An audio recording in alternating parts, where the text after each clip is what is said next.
غذا انسان کی بنیادی ضروریات میں سے ہے جس کے بغیر زندگی کا کوئی تصور نہیں ہے۔ چونکہ غذائی اشیاء تحلیلی مراحل سے گزرنے کے بعد انسانی جسم کا جزو بن جاتی ہیں اور انسانی سوچ و فکر اور صحت پر اپنے مثبت یا منفی اثرات مرتب کرتی ہیں۔ اس لیے دین اسلام نے جسمانی صحت اور فکری صلاحیت کو خرابی سے بچانے کے لیے حلال و حرام غذائی اشیاء کو اپنی بنیادی تعلیمات میں بیان کیا ہے اور اس کے تفصیلی احکامات کو واضح کیا ہے۔ اسلام کی اعلیٰ تعلیمات، طہارت و نظافت اور پاکیزہ غذا اہل اسلام کا ترہ امتیاز ہے، مگر بدقسمتی سے اس کے برعکس ہماری غذا میں کچھ ایسی چیزیں شامل ہو گئی ہیں جو مضر صحت ہونے کے باوجود بہت ذوق و شوق کے ساتھ کھائی جا رہی ہیں۔ جی ہاں، ہم بات کر رہے ہیں پان گٹکے کی، جس کو ہر عمر کا شخص کھا رہا ہے اور انجان بن کر یہ زہر اپنے پیٹ میں اتار رہا ہے۔ حدیث پاک میں ہے الدین النصیحہ، یعنی دین خیر خواہی کا نام ہے۔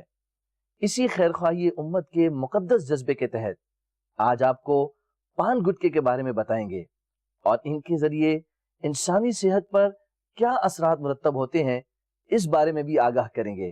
تو چلیں سب سے پہلے پان کے بارے میں سنتے ہیں۔ پان، جسے عربی میں فان اور قدیم عربی میں تانبول اور انگریزی میں بیٹل لیف کہا جاتا ہے، ایک مخصوص بیل کا پتا ہے جو بنگال، اڑیسہ، مدراس، ممبئی، مالابار، سری لنکا اور دیگر مرطوب مقامات پر پیدا ہوتا ہے۔ پان کا ایشیائی خطہ اور علاقائی تہذیب و ثقافت کے ساتھ ایک خاص تعلق ہے۔ محفلوں کی زینت اور مہمان نوازی میں اسے خاص درجہ حاصل رہا ہے، مگر جہاں بہت سی چیزیں ملاوٹ اور دھوکہ دہی کی زد میں آ کر اپنی اصلی حالت پر قائم نہ رہیں، وہیں پان بھی مضر صحت چیزوں میں شامل ہو گیا۔ آئیے اس کی موجودہ حالت کا جائزہ لیتے ہیں۔ آج کل جہاں دیگر چیزوں میں ملاوٹ عام ہے، وہیں ناجائز منافع خوری کے لیے دولت کی ہوس رکھنے والے افراد لوگوں کی زندگیوں سے کھیلتے ہوئے پان میں طرح طرح کی چیزیں شامل کر رہے ہیں۔ ایک تحقیق کے مطابق مٹی میں چمڑا رنگنے کا رنگ ملا کر، نیز مردہ جانوروں کا خون ملا کر اسی مٹی کو کتھا کہہ کر بیچتے ہیں، اور یوں بیچارے پان کھانے والے گندی مٹی کھا کر طرح طرح کے امراض کا شکار اور سخت بیماریوں میں گرفتار ہو رہے ہیں۔ بعض پان فروشوں کے بارے میں یہ بھی سننے کو ملتا ہے کہ وہ اس میں بھنگ اور اوفیوم بھی ملاتے ہیں، جس سے وقتی لطف آنے کے سبب پان کی طلب پھر بعد ازاں پان کھانے کی عادت پڑ جاتی ہے۔ ایک اندازے کے مطابق پان کھانے والوں میں سے 95% لوگ اس میں تمباکو کا استعمال کرتے ہیں۔ ایک ماہر امراض برائے ناک، کان اور گلا ڈاکٹر کا کہنا ہے کہ چونا اور تمباکو دونوں ہی مضر ہیں۔ یہ گلے کے پٹھوں اور اعصاب کو نقصان پہنچاتے ہیں، گلے میں دانے، خراش اور زخم کا باعث بھی بنتے ہیں، جو بعد میں حلق کا کینسر بھی بن سکتا ہے۔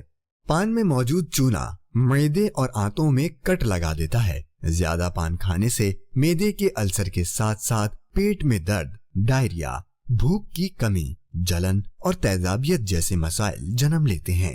پان کھانے والے اکثر لوگ اس خوش فہمی میں مبتلا رہتے ہیں کہ یہ ان میں چستی پیدا کرتا ہے اور مضر صحت نہیں ہے۔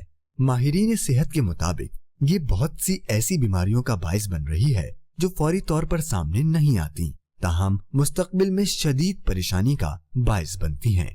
ان میں سے کچھ تو جان لیوا بھی ثابت ہوتی ہیں۔ پان اور خصوصاً تمباکو والے پان کے استعمال سے زبان اور تالو پر چھالے بن جاتے ہیں، مسوڑھے، سوجتے اور سکڑتے ہیں۔ اس کے زیادہ استعمال سے رفتہ رفتہ منہ کے اندر کی جلد سخت ہونے لگتی ہے، جس کی وجہ سے بعض اوقات منہ کھولنا بھی مشکل ہو جاتا ہے۔ منہ میں زخم ہونے سے السر ہو جاتا ہے۔ منہ کے اندر تکلیف دہ ابھار بھی بن جاتے ہیں جو 5 سال کے اندر کینسر میں تبدیل ہو سکتے ہیں۔ پان، چھالیاں وغیرہ کے استعمال سے دانتوں کے گلنے، سڑنے اور ٹوٹنے کے امکانات 40% بڑھ جاتے ہیں۔ ایسے میں منہ سے بدبو آتی ہے، دانتوں کا رنگ خراب ہو جاتا ہے اور وہ کالے ہو کر گرنے لگتے ہیں۔ حتیٰ کہ میٹھی چھالیاں بھی نقصان دہ ہے، کیونکہ اس کو ذائقے دار بنانے کے لیے عارضی رنگ اور کیمیکل ملائے جاتے ہیں جو منہ کے کینسر کا سبب بنتے ہیں۔ ماہرین کے مطابق چھالیہ کا رس کارسینوجین نامی مادہ پیدا کرتا ہے جو منہ کے کینسر کا باعث بنتا ہے۔ پان اور گٹکے میں موجود تمباکو اور دیگر مضر صحت اجزاء دل اور خون کی ترسیل کے نظام کو بری طرح متاثر کرتے ہیں اور دل کی دھڑکن اور نبض بے ترتیب ہو جاتی ہے۔ امراض قلب کے ماہرین کے مطابق اس سے خون کی نالیاں سکڑ کر تنگ ہو جاتی ہیں، جس کی وجہ سے فالج اور دل کے دورے کے امکانات بہت بڑھ جاتے ہیں۔ مزید پان کے دیگر اجزاء اور تمباکو کے استعمال سے گلا خراب اور آواز متاثر ہو سکتی ہے۔ پان، چھالیا اور گٹکے میں موجود مضر صحت مرکبات پھیپھڑوں کو بھی شدید نقصان پہنچاتے ہیں۔ ہمارے معاشرے میں پھیلتی طرح طرح کی جسمانی بیماریوں کا ایک سبب ملاوٹ اور مضر صحت چیزوں سے بننے والا پان بھی ہے، جس کو کھانے کے سبب لوگ مختلف بیماریوں میں مبتلا ہو رہے ہیں۔ آئیے ڈاکٹر صاحب کے پاس چلتے ہیں اور اس کے مزید طبی نقصانات جاننے کی کوشش کرتے ہیں۔ گٹکا، پان، چھالیا کھانے والے شخص میں منہ کے کینسر ہونے کے امکانات بڑھتے جاتے ہیں، لیکن اس کا کوئی وقت مقرر نہیں ہے۔ بعض لوگوں کو 20-25 سال کے بعد ہوتا ہے، بعض لوگوں کو چند سالوں کے بعد ہی ہو جاتا ہے۔ اس کی جو پیک انسیڈنس ہے، یعنی جو سب سے زیادہ مریض ہوتے ہیں، وہ ہوتے ہیں تقریباً 25-30 سال سے لے کر اور 50 سال تک، 30 سے 50 رکھ لیں آپ۔ یعنی یہ وہ ایج ہے جو سب سے زیادہ پروڈکٹیو ایج ہے۔ آپ کے بچے چھوٹے ہوتے ہیں، آپ کی شادی ہوتی ہے، آپ کی بیوی ہوتی ہے، آپ کے والدین آپ پہ ڈیپینڈنٹ ہوتے ہیں۔ یعنی 30 سے 50 سال کی عمر آپ سمجھتے ہیں کہ سب سے زیادہ پروڈکٹیو ایج ہوتی ہے کسی بھی مرد کے لیے، کسی بھی شخص کے لیے معاشرے کے اندر۔ معاشرے کا بھی وہ سب سے فعال حصہ ہوتا ہے، کسی بھی آرگنائزیشن میں کام کر رہا ہے، سب سے زیادہ اس کی اہمیت اسی دوران میں ہوتی ہے۔ اور اپنی فیملی کے لیے سب سے بڑھ کے سب سے زیادہ امپورٹنٹ ایج اس کی یہی ہوتی ہے، بچوں کو پالنا اور یہ تمام چیزیں جو بھی ہوتی ہیں، اسی ایج میں یہ کینسر ہوتا ہے۔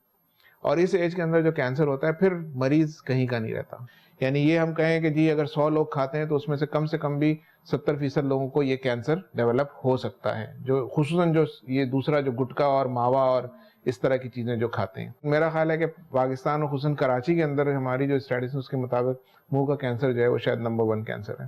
پان چھالیا کے نقصانات انسانی صحت تک ہی مضر نہیں بلکہ ماحول کی آلودگی میں بھی اس کا بہت بڑا کردار ہے۔ پان کی وجہ سے منہ میں لعاب بہت زیادہ بنتا ہے، جسے بار بار تھوکنا پڑتا ہے۔ لوگ بنا سوچے سمجھے جگہ جگہ پان تھوک دیتے ہیں، جو نہ صرف بدنمائی بلکہ جراثیم کی افزائش کا بھی سبب بنتا ہے۔ پان سپاری کا استعمال سماجی عادات اور نوجوانوں کا فیشن بن گیا ہے۔ جتنا ہم اس کے اوپر روشنی ڈالتے ہیں، لوگوں کو بتاتے ہیں، جتنا اس سے یعنی لوگوں میں اویئرنیس بڑھتی جا رہی ہے، اتنا ہی ایسا لگتا ہے کہ استعمال بڑھتا جا رہا ہے، جیسے کوئی ضد ہے لوگوں کو۔ خصوصاً کراچی اور سندھ کے اندر جو ہے وہ اس کا استعمال بکثرت ہوتا جا رہا ہے۔ اور پہلے تو یہ تھا کہ کم پڑھے لکھے لوگ تھے یا مزدور پیشہ لوگ تھے، مزدور طبقہ تھا، ان کو کوئی نہ کوئی سستا نشہ یا کوئی چیز ایسی چاہیے ہوتی ہے جس کی وجہ سے وہ لوگ کرتے تھے۔ لیکن اب تو ہم دیکھتے ہیں کہ پڑھے لکھے لوگ، سمجھدار لوگ، تو اب اس کا تو کوئی حل نہیں ہے۔ لیکن نشہ ہیروئن کا ہوتا ہے، شراب کا ہوتا ہے، کہ آدمی کو اگر اس کو 2 گھنٹے بعد پینا ہے تو وہ کچھ کر لے گا، اس کو ہیروئن چاہیے۔ یہ نشہ نہیں ہے، یہ عادت ہے۔ آپ رمضان میں سحری کا کھاتے ہیں، ادھر منہ میں کھجور رکھی اور باہر جا کے آپ نے سگریٹ سلگائی یا آپ نے منہ میں گٹکا ڈالا، تو یہ تو عادت ہے نا۔ سارا دن تو آپ نے نہیں کھایا تو نشہ نہیں ٹوٹا آپ کا۔ پھر جس دن پتہ لگتا ہے کہ مجھے منہ کا کینسر ہو گیا ہے، دوسرے لمحے سے یہ گٹکا، پان، سگریٹ، چھالیا سب 2 منٹ میں چھوٹ جاتی ہے۔ کیسے چھوٹ جاتی ہے؟ نشے والا مریض تو مر جائے گا لیکن نہیں چھوڑے گا نا، تو اس کو چھوڑنا کوئی بہت مشکل نہیں، صرف آپ کو قوت ارادی چاہیے۔ پاکستان میں پان کے استعمال میں اضافے کا اندازہ اس کی دکانوں کی بڑھتی ہوئی تعداد سے لگایا جا سکتا ہے۔ کم آبادی والے علاقوں میں جہاں 1-2 دکانیں ہوتی ہیں، وہاں بھی اس کا کوئی نہ کوئی کھوکا مل ہی جاتا ہے، جبکہ بڑے شہروں میں تو اس کی دکانیں 24 گھنٹے کھلی رہتی ہیں۔ اس کی طلب اتنی بڑھ گئی ہے کہ اکثر بازاروں میں پان کی ریڑھیاں اور چلتے پھرتے پان بیچنے والے بھی اب عام نظر آنے لگے ہیں۔ قرآن پاک میں ارشاد فرمایا اللہ تعالیٰ نے کہ ایمان والو اپنے آپ کو ہلاکت میں نہ ڈالو۔ اب ہلاکت کی ڈیفینیشن تو مفسرین ہی بتائیں گے، لیکن میرے نزدیک بحیثیت ڈاکٹر کے تو ہلاکت تو ہر وہ چیز ہے۔ اگر آپ شوگر کے مریض ہیں اور آپ شوگر کھا رہے ہیں تو آپ نے آپ کو ہلاکت میں ڈال رہے ہیں نا۔ ایک نون ریزن ہے کہ اس سے آپ کی موت واقع ہو سکتی ہے، اس سے آپ کو نقصان ہو سکتا ہے۔ جب آپ کو پتہ ہے کہ مجھے پان گٹکا کھانے سے یہ ایک عام مرض ہے، ایک عام چیز ہے جس سے یہ کینسر جیسا موذی مرض ہو سکتا ہے، جس کا علاج بہت مشکل ہے، ٹھیک ہے نا، تو پھر بعض اوقات ہوتا ہے یہ پھیل بھی جاتا ہے جسم کے دوسرے سے، اس وقت تو کچھ بھی نہیں ہو سکتا، کیونکہ ظاہر ہے جو شروع کرتا ہے وہ اس لیے نہیں کرتا کہ میں چھوڑ دوں گا۔ مدنی چینل کے ناظرین، زبان پر قدرتی طور پر مخصوص ذرات ہوتے ہیں جن میں قوت ذائقہ ہوتی ہے۔ انہی ذرات کے ذریعے زبان کی نوک سے مٹھاس کا اور زبان کے بیچ کے حصے سے کڑواہٹ اور نمک وغیرہ کا ذائقہ معلوم ہوتا ہے۔ پان، چھالیا، گٹکا، خوشبودار سپاری، مین پوڑی اور تمباکو وغیرہ کا بکثرت استعمال زبان کے ان قدرتی ذرات کا خاتمہ کر دیتا ہے جس کے سبب کھانے پینے کا ذائقہ اور ٹھنڈے گرم کا پتہ چلتا ہے۔ پان، چھالیا، گٹکا اور تمباکو وغیرہ کے استعمال سے زبان کے اگلے 2/3 حصے میں کینسر ہو سکتا ہے جو کہ مزید پھیل کر غذائی نالی کو بند کر سکتا ہے۔ اس کینسر کا ڈاکٹری علاج یہی ہے کہ زبان کاٹ دی جائے، اس کے بعد نہ آدمی کھانا کھا سکتا ہے نہ ہی بات کر سکتا ہے۔ ہمارے پاس آنے والے مریضوں کی زیادہ تر تعداد اسٹیج 3 اور اسٹیج 4 ہوتی ہے، یعنی لاسٹ اسٹیج پر آتی ہے۔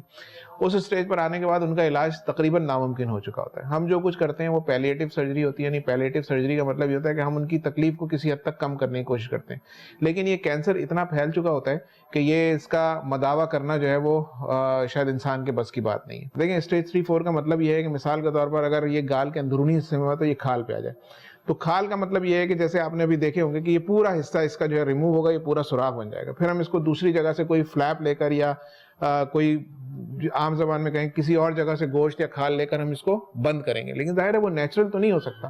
وہ اس ڈیفیکٹ کے ساتھ اگر وہ ہیل بھی ہو جاتا ہے تو ساری زندگی رہے گا، اس کا کھانا پینا، پھر اس کے بعد شعائیں لگتی ہیں تو اس کی جو فعالیت ہوتی ہے وہ کم ہو جاتی ہے۔ پھر ظاہر ہے کہ اللہ تعالیٰ نے ایک اسٹرکچر بنایا نا، منہ کھلتا ہے بند ہوتا ہے، یہ پورا ایک سسٹم ہے۔ جب آپ نے یہ نکال دیا تو وہ سسٹم ختم ہو گیا۔ اب جو چیز آپ نکال رہے ہیں وہ سمجھ لیں کہ ایک بے جان سے ٹکڑا ہے، نہ اس کی رگ کام کر رہی ہے، صرف ایک سوراخ بند ہو گیا، ایک پیون لگ گیا ہے، لیکن اس کے جیسے آپ کپڑے پیون لگاتے ہیں تو اس کے فائبرز اس کے ساتھ تھوڑی ملتے ہیں، اوپر سے ایک پیچ لگ جاتا ہے۔ پلیز بہت اللہ تعالیٰ کے واسطے آپ اپنے گھر والوں پر، اپنے والدین پر، اپنی اہلیہ پر اور اپنے دیگر خاندان والوں پہ رحم کریں۔ یہ گٹکا اور پان سراسر نقصان کا سودا ہے، اس سے سوائے کینسر کے اور دیگر امراض کے کچھ بھی حاصل نہیں ہوتا۔ اور جو منہ کا کینسر ہوتا ہے وہ اتنا خراب کینسر ہے کہ ٹریٹمنٹ کے بعد بھی آدمی معاشرے کے کسی کام کا نہیں رہتا اکثر و بیشتر۔ تو برائے مہربانی اس سے بچنے کا بہت آسان طریقہ اس علاج سے بہتر ہے کہ آپ اس کو چھوڑ دیں۔ مدنی چینل کے ناظرین، اسلام ہر قدم پر ہماری رہنمائی کرتا ہے، ہمارے لیے کیا اچھا اور کیا برا ہے اس بارے میں معلومات فراہم کرتا ہے۔ تو آئیے علماء کرام سے جانتے ہیں کہ اسلام کی تعلیمات اس بارے میں کیا کہتی ہیں۔ پان اور گٹکے کی اتنی مقدار جو نقصان دہ یعنی تکلیف دہ نہ ہو اس کا کھانا جائز ہے۔ امیر اہل سنت دامت برکاتہم العالیہ اپنے رسالہ پان اور گٹکا میں ارشاد فرماتے ہیں، نقصان دہ حد تک چونا کھانا جائز نہیں، کیونکہ چونے کھانے کی کثرت سے منہ میں چھالے پڑتے ہیں اور دیگر جسمانی امراض بھی پیدا ہوتے ہیں۔ جن لوگوں کے پان سپاری کھانے سے منہ میں چھالے پڑتے ہیں، منہ کی کھال سکڑ جاتی ہے، ان کے لیے پان سپاری چونا کھانا شرعاً ممنوع ہے۔ اب کچھ بات گٹکے کی بھی کر لیتے ہیں۔ اس زہر کی تیاری میں کن چیزوں کو شامل کیا جاتا ہے اس بارے میں بھی جانتے ہیں۔ گٹکے میں جو چھالیاں استعمال ہوتی ہے وہ انتہائی غیر معیاری اور سب سے ناقص قسم کی ہوتی ہے۔ اس کے علاوہ تمباکو کو کیمیائی مادے اور خوشبو ڈال کر اسے سادہ اور چھوٹے پیکٹوں میں پیک کیا جاتا ہے۔ تمباکو کے عادی لوگوں کو اس سے کوئی فرق نہیں پڑتا کہ اس میں جو مواد استعمال ہوا ہے وہ کیا اور کس قسم کا ہے۔ اصلی کتھا مہنگا ہونے کے سبب متبادل طور پر نقلی کتھا اور جانوروں کا خون ڈال کر شامل کیا جاتا ہے۔ چھالیا کی جگہ کھجور کی گٹلیاں وغیرہ کیڑا لگی ہوئی چھالیا اور لکڑی کا برادہ شامل کیا جاتا ہے۔ یہ بات بھی سننے کو ملتی ہے کہ تمباکو میں موجود نیکوٹین کو منہ میں زیادہ جذب کرنے اور اس کا نشہ دوبالا کرنے کے لیے کانچ کے باریک ذرات استعمال کیے جاتے ہیں۔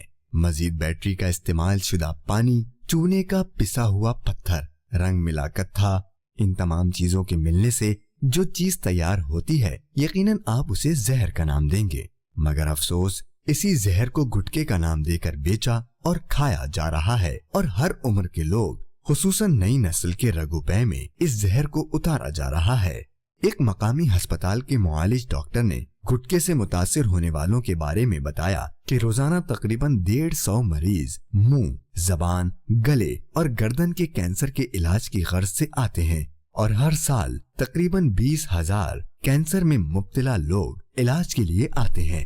ان کے علاوہ اب گٹکے سے اور بھی بیماریاں پیدا ہو رہی ہیں۔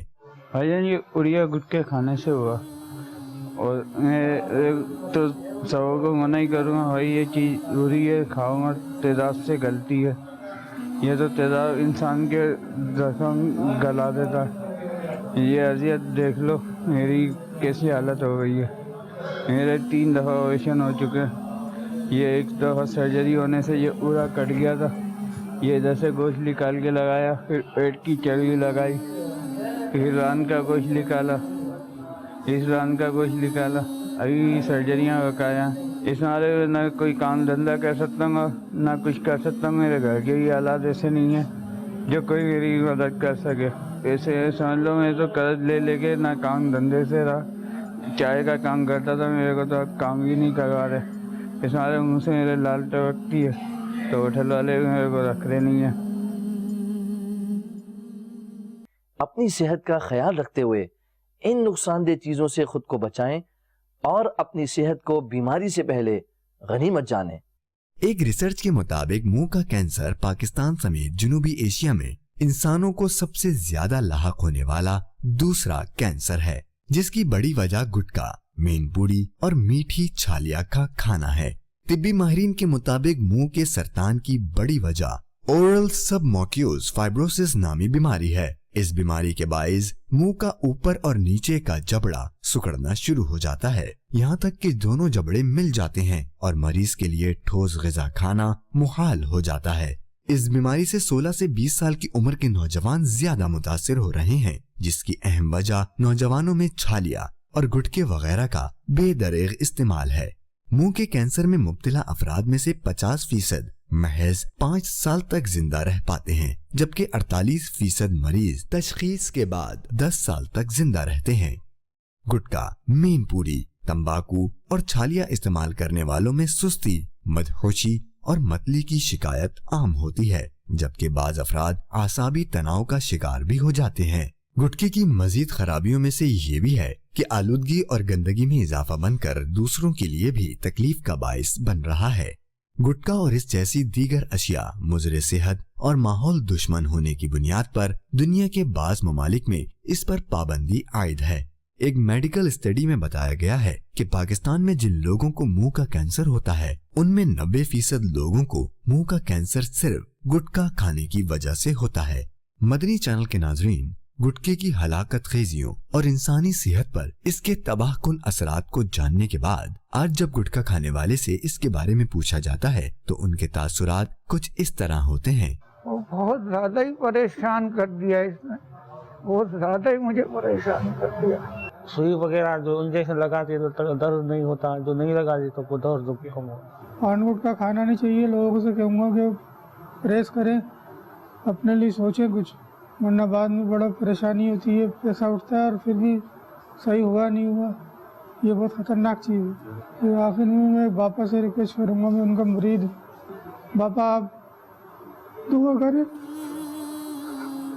حوصلہ سے بھی دعا کریں کہ وہ میرے لیے, باپا سب کے لیے بیٹھا, میں آپ کا مرید.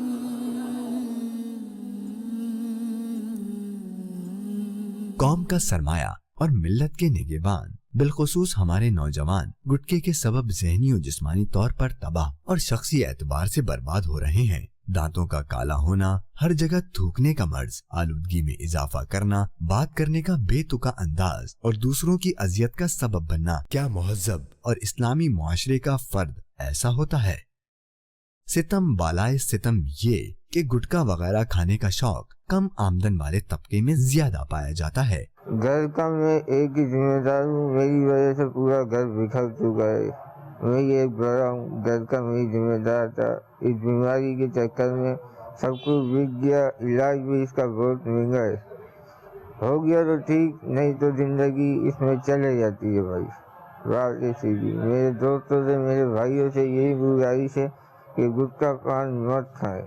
یہی میں انتظار کرنا چاہتا ہوں, بس یہی میری عرض ہے. معاشرے سے ان نقصان دہ چیزوں کو ختم کرنا انتہائی ضروری ہے, وگرنہ جو لوگ ابھی تک ان مضر صحت اشیاء سے محفوظ ہیں وہ بھی ان کی زد میں آ جائیں گے اور ایک دن یہ سب سے بڑا جان لیوا مرض بن جائے گا.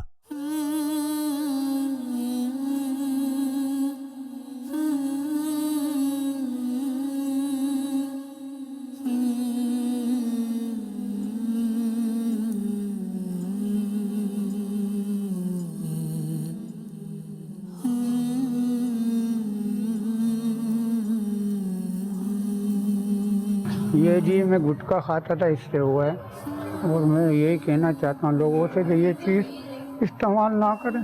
3 سال کے اندر یہ ہو گیا میرے ساتھ۔ اپنے بھائیوں سے بولوں گا کہ میرے لیے دعائیں خیر کریں، کیونکہ میرا کوئی ذریعہ نہیں ہے دعائیں خیر کے علاوہ۔ میں یہ چاہ رہا ہوں کہ میرے ساتھ میں اپنے بھائیوں سے، اور جو بھی یہ گٹکا کھاتا ہے، جو بھی یہ کرتا ہے، اس سے یہی بولوں گا کہ یہ چیز بالکل ترک کر دیں، آپ بالکل نہ کھائیں۔ اگر آپ کھاؤ گے تو یہ دیکھ لیں، پھر کوئی پرسان حال نہیں ہوتا کسی کا سوائے اللہ کے، سمجھ لیں، اللہ تعالیٰ کے علاوہ کوئی نہیں ہوتا کسی کا پرسان حال۔